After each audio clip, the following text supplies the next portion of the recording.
Hello everyone, welcome to Anushruti art zone. ಮಾರ್ಕೆಟ್ನಿಂದ ಶುಂಠಿ ತಂದಿರ್ತೀವಿ, ಅದರಲ್ಲಂತೂ ಎಷ್ಟೊಂದು ಮಣ್ಣು ಹತ್ತಿರುತ್ತೆ ಅಲ್ವಾ. ಬೇಕಂದಾಗ ಇದನ್ನೆಲ್ಲ ಕ್ಲೀನ್ ಮಾಡ್ಕೊಳ್ತಾ ಕುತ್ಕೊಳ್ಳೋದಕ್ಕೆ ಎಷ್ಟೊಂದು ಟೈಮ್ ಆಗಿಬಿಡುತ್ತೆ ಅಲ್ವಾ. ಹಾಗಾಗಿ ನೀವು ಮಾರ್ಕೆಟಿಂದ ತಂದ ತಕ್ಷಣವೇ ಇದನ್ನು ಪೂರ್ತಿಯಾಗಿ ಕ್ಲೀನ್ ಮಾಡಿಕೊಂಡು ಇಟ್ಕೋಬೇಕು. ನೋಡಿ, ಅದಕ್ಕೋಸ್ಕರ ಒಂದು ಬೌಲ್ನಲ್ಲಿ ಶುಂಠಿಯನ್ನು ಇಟ್ಬಿಟ್ಟು ಅದಕ್ಕೆ ಬಿಸಿಯಾಗಿರುವಂತಹ ನೀರನ್ನು ಹಾಕಬೇಕು. ನಂತರ ಹೀಗೆ 5ರಿಂದ 10 ನಿಮಿಷ ಬಿಟ್ಟುಬಿಡಿ. ನೀರಿನಲ್ಲಿ ಅದು ಸ್ವಲ್ಪ ಇರೋದ್ರಿಂದ ಅದರಲ್ಲಿ ಹತ್ತಿಕೊಂಡಿರುವಂತಹ ಮಣ್ಣನ್ನು ಕ್ಲೀನ್ ಮಾಡೋದಕ್ಕೆ ಈಸಿ ಆಗುತ್ತೆ. ಈಗ ಇದನ್ನು ನೀವು ಕೈನಿಂದ ನೋಡಿ ಈ ರೀತಿ ತಿಕ್ಕುತ್ತಾ ಹೋದರೆ ಅದರ ಮೇಲೆ ಹತ್ತಿರುವ ಮಣ್ಣು ಬಿಟ್ಕೊಳ್ಳುತ್ತೆ. ನೋಡಿ, ಎಷ್ಟು ಸಾಧ್ಯವೋ ಅಷ್ಟು ಕೈನಿಂದ ತಿಕ್ಕಿ ಆದ ನಂತರ ಇನ್ನೂ ಪೂರ್ತಿಯಾಗಿ ಇದರಲ್ಲಿರುವ ಮಣ್ಣು ಹೋಗಿಲ್ಲ. ಅದಕ್ಕೆ ಏನು ಮಾಡಬೇಕು ಗೊತ್ತಾ, ಒಂದು ಬ್ರಷನ್ನು ತಗೊಂಡ್ಬಿಟ್ಟು ನೋಡಿ ಶುಂಠಿ ಮೇಲೆ ಈ ಥರ ಉಜ್ಜುತ್ತಾ ಹೋಗಬೇಕು. ಇದರಿಂದ ಸಂದಿಯಲ್ಲಿ ಉಳಿದಿರುವಂತಹ ಮಣ್ಣು ಪೂರ್ತಿಯಾಗಿ ಬಿಟ್ಕೊಂಡು ಹೋಗುತ್ತೆ. ಈಗ ಈ ನೀರು ತುಂಬಾ ಗಲೀಜಾಗಿದೆ, ಇದನ್ನು ಚೇಂಜ್ ಮಾಡ್ಕೊಳ್ಳೋಣ. ನೋಡಿ, ಇಲ್ಲಿ ನಿಮಗೆ ಈಗ ವ್ಯತ್ಯಾಸ ಗೊತ್ತಾಗ್ತಾ ಇದೆ ಅಲ್ವಾ. ಮೊದಲಿಗೆ ಈ ಶುಂಠಿ ಹೇಗಿತ್ತು, ಈಗ ಹೇಗಾಯಿತು ಅಂತ. ಇದರಲ್ಲಿರುವ ಮಣ್ಣೇನೋ ಆಲ್ಮೋಸ್ಟ್ ಹೋಯಿತು, ಆದರೆ ಕೆಲವೊಂದು ಸಲ ಒಂದು ಸೈಡ್ನಲ್ಲಿ ಅಷ್ಟೊಂದಾಗಿ ಸರಿ ಇರೋದಿಲ್ಲ, ಕೆಟ್ಟ ಹಾಗೆ ಆಗಿರುತ್ತೆ ಅಲ್ವಾ. ಹಾಗಿದ್ದಾಗ ನೀವು ಆ ಭಾಗವನ್ನು ಚಾಕುವಿನಿಂದ ಕಟ್ ಮಾಡಿ ತೆಗೆದು ಬಿಡಬೇಕು. ಇಲ್ಲ ಅಂದರೆ ಪೂರ್ತಿ ಶುಂಠಿ ಹಾಳಾಗುವ ಚಾನ್ಸಸ್ ಇರುತ್ತೆ. ಹಾಗೆಯೇ ಕೆಲವರು ಇದರ ಮೇಲಿನ ಸಿಪ್ಪೆ ಸಮೇತ ಶುಂಠಿಯನ್ನು ಉಪಯೋಗಿಸ್ತಾರೆ, ಕೆಲವರು ಸಿಪ್ಪೆಯನ್ನು ತೆಗೆಯುತ್ತಾರೆ. ನೀವು ಸಿಪ್ಪೆ ತೆಗೆದು ಉಪಯೋಗಿಸೋದಾದರೆ ಅದನ್ನು ಕೂಡ ಈಗೇನೆ ಮಾಡಿ ಇಟ್ಕೊಂಡ್ಬಿಡಬಹುದು. ಇಷ್ಟು ಮಾಡಿ ಒಮ್ಮೆ ಒಳ್ಳೆ ನೀರಿನಿಂದ ತೊಳೆದು ಸ್ವಲ್ಪ ಅದನ್ನು ಆರೋದಕ್ಕೆ ಬಿಟ್ಟು ನಂತರ ಒಂದು ಡಬ್ಬಿಯಲ್ಲಿ ಇಟ್ಕೊಂಡ್ಬಿಟ್ರೆ ನೀವು ಪ್ರತಿದಿನ ಅಡುಗೆ ಮಾಡೋವಾಗ ಈಸಿಯಾಗಿ ಶುಂಠಿಯನ್ನು ಬಳಸಬಹುದು. ಆ ಹೊತ್ತಿನಲ್ಲಿ ಕ್ಲೀನ್ ಮಾಡುವ ಅವಶ್ಯಕತೆ ಬರೋದಿಲ್ಲ. ನೋಡಿ, ಹೀಗೆ ಇಟ್ಕೊಂಡ್ಬಿಟ್ರೆ ಪ್ರತಿದಿನ ಟೀ ಮಾಡೋವಾಗ ಅಥವಾ ಸಾರು ಪಲ್ಯಗಳಿಗೆ ಹಾಕುವಾಗ ಡೈರೆಕ್ಟಾಗಿ ಉಪಯೋಗಿಸಬಹುದು. ನೀವು ಈ ಸಲ ಮಾರ್ಕೆಟ್ನಿಂದ ಶುಂಠಿ ತಂದಾಗ ಈ ರೀತಿ ಅದನ್ನು ರೆಡಿ ಮಾಡಿ ಇಟ್ಕೊಂಡ್ಬಿಡಿ. ಪ್ರತಿದಿನ ಎಲ್ಲರೂ ಬ್ರಷ್ ಮಾಡ್ತೀವಿ ಅಲ್ವಾ. ಬ್ರಷ್ ಮಾಡೋದ್ರಿಂದ ಹಲ್ಲುಗಳು ಕ್ಲೀನ್ ಆಗುತ್ತೆ. ಹಾಗೆ ಆ ಬ್ರಷ್ಗಳನ್ನು ಹೇಗೆ ಕ್ಲೀನ್ ಮಾಡೋದು ಅಂತ ಯಾವತ್ತಾದರೂ ಯೋಚನೆ ಮಾಡಿದ್ದೀರಾ? ಸಾಮಾನ್ಯವಾಗಿ ಬ್ರಷ್ಗಳನ್ನು ಬಾತ್ರೂಮಲ್ಲೇ ಇಟ್ಟಿರ್ತೀವಿ. ಹೀಗೆ ಇಡೋದ್ರಿಂದ ಬ್ರಷ್ಗಳ ಮೇಲೆ ಹಾಗೆಯೇ ಟಂಗ್ ಕ್ಲೀನರ್ ಮೇಲೆ ಎಷ್ಟೊಂದು ಕೀಟಾಣುಗಳು ಸೇರಿಕೊಂಡಿರಬಹುದು ಅಲ್ವಾ. ಪ್ರತಿದಿನ ಹಾಗೆಯೇ ಬ್ರಷ್ನ ತೊಳಿತೀವಿ, ಬ್ರಷ್ ಮಾಡಿಬಿಡ್ತೀವಿ. ಆದರೆ ಅವುಗಳನ್ನು ನೀವು ವಾರಕ್ಕೆ 1 ಸಲ ಆದ್ರೂ ಈ ರೀತಿಯಾಗಿ ಡೀಪ್ ಕ್ಲೀನ್ ಮಾಡ್ಕೋಬೇಕಾಗತ್ತೆ.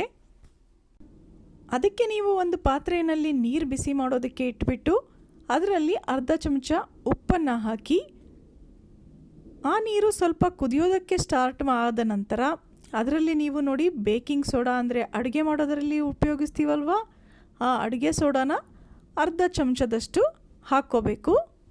ಬೇಕಿಂಗ್ ಸೋಡಾ ಹಾಕಿದ ನಂತರ ಗ್ಯಾಸನ್ನು ಆಫ್ ಮಾಡಿಬಿಡಿ. ಮತ್ತೆ ನೀರು ಕುದಿಸೋದು ಬೇಕಾಗಿಲ್ಲ. ಈಗ ಈ ನೀರಿನಲ್ಲಿ ನೋಡಿ ಹೀಗೆ ಬ್ರಷ್ಗಳನ್ನು ಮುಳುಗಿಸಿ ಇಡಬೇಕು. ಹಾಗೆಯೇ ಟಂಗ್ ಕ್ಲೀನರನ್ನು ಕೂಡ. ಯಾವತ್ತಿಗೂ ನೀವು ಮೆಟಲ್ನ ಟಂಗ್ ಕ್ಲೀನರನ್ನೇ ಉಪಯೋಗಿಸಿ, ಪ್ಲಾಸ್ಟಿಕ್ಕನ್ನು ಉಪಯೋಗಿಸಬೇಡಿ. ನೋಡಿ, ಈ ತರಹ ಉಪ್ಪು ಮತ್ತು ಸೋಡಾ ಪುಡಿ ಸೇರಿರುವಂತಹ ಬಿಸಿ ನೀರಿನಲ್ಲಿ ನಿಮ್ಮ ಬ್ರಷ್ಗಳನ್ನು ಹಾಗೆ ಟಂಗ್ ಕ್ಲೀನರನ್ನು ಹಾಕಿ 5ರಿಂದ 10 ನಿಮಿಷ ಹೀಗೆ ಬಿಟ್ಬಿಡಿ.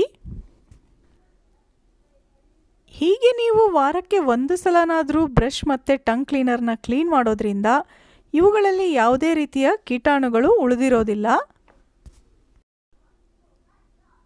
ಆಮೇಲೆ ನೋಡಿ, ಹೀಗೆ ಬ್ರಷ್ಗಳನ್ನು ಇವುಗಳಿಂದ ತೆಗೆದು ಒಳ್ಳೆ ನೀರಿನಲ್ಲಿ ಮತ್ತೊಂದು ಸಲ ತೊಳೆದು ಇಟ್ಕೊಂಡ್ಬಿಟ್ರೆ ಈ ಎಲ್ಲ ಬ್ರಷ್ಗಳು ಕ್ಲೀನ್ ಆಗಿರುತ್ತೆ.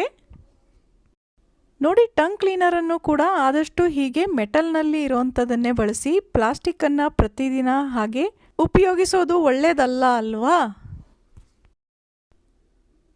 ಹೀಗೆ ಪ್ರತಿದಿನ ಕ್ಲೀನ್ ಮಾಡಿದ್ರೇ ತುಂಬ ಒಳ್ಳೆಯದು. ಆದರೆ ಅಷ್ಟೆಲ್ಲ ಟೈಮ್ ಎಲ್ಲಿರುತ್ತೆ ಅಲ್ವಾ. ಹಾಗಾಗಿ ನೀವು ಅಟ್ಲೀಸ್ಟ್ ವಾರಕ್ಕೆ 1 ಸಲ ಆದ್ರೂ ಈ ರೀತಿಯಾಗಿ ಕ್ಲೀನ್ ಮಾಡ್ಕೊಳ್ಳಿ.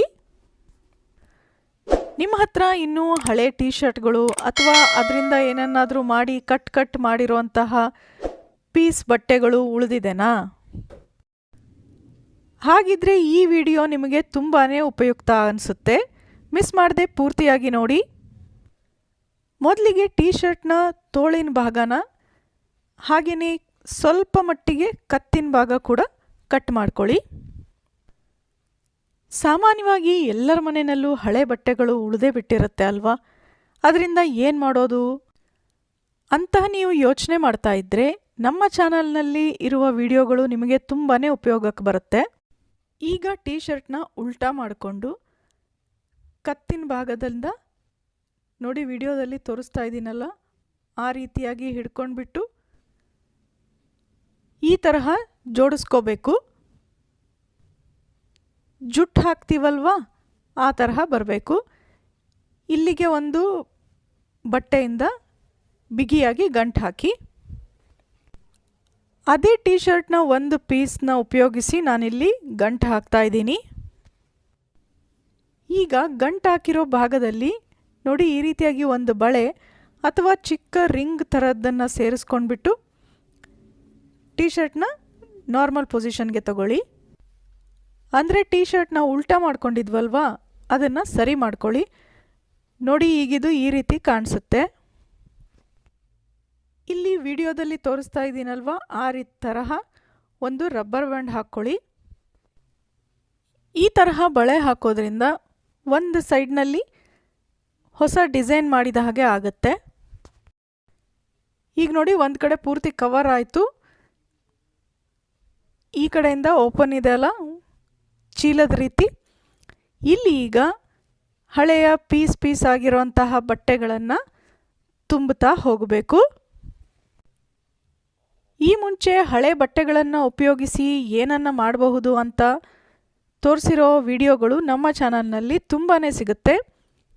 ನೀವು ಯಾವುದಾದ್ರೂ ನೋಡಿಲ್ಲ ಅಂದರೆ ಖಂಡಿತವಾಗ್ಲೂ best out of waste play ಲಿಸ್ಟ್ಗೆ ಹೋಗಿ ಚೆಕ್ ಮಾಡಬಹುದು. ಬೇರೆ ಯಾವುದಕ್ಕಾದರೂ ಉಪಯೋಗಿಸಿರುವಂತಹ ಬಟ್ಟೆ ಕಟ್ ಮಾಡಿರೋ ಪೀಸ್ಗಳು ಎಷ್ಟೊಂದು ಉಳಿದೋಗಿರುತ್ತೆ ಅಲ್ವಾ? ಅದನ್ನೆಲ್ಲ ಸುಮ್ಮನೆ ಚೆಲ್ಲೋದು ಬದಲಿ ಈ ರೀತಿಯಾಗಿ ಅದನ್ನು ಬಳಸಬಹುದು.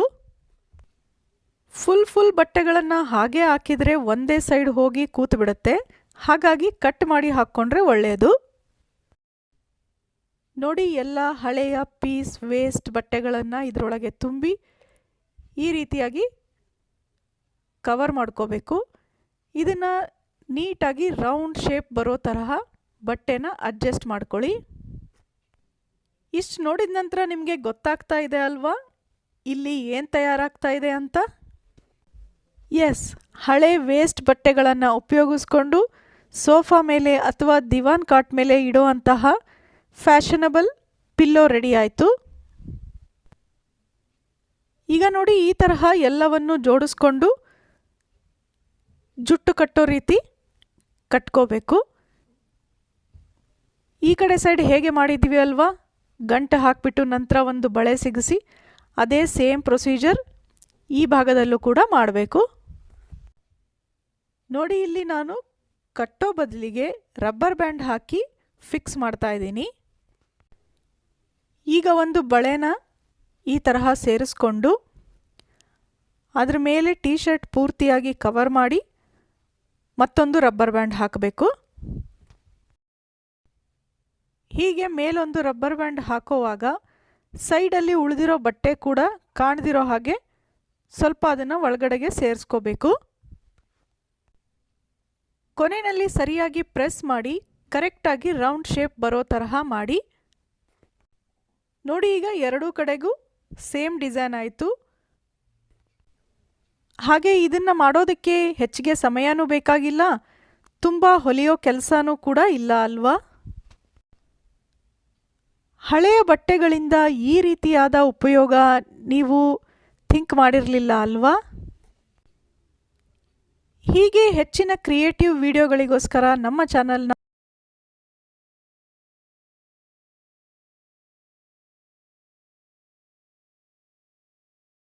ಧನ್ಯವಾದಗಳು.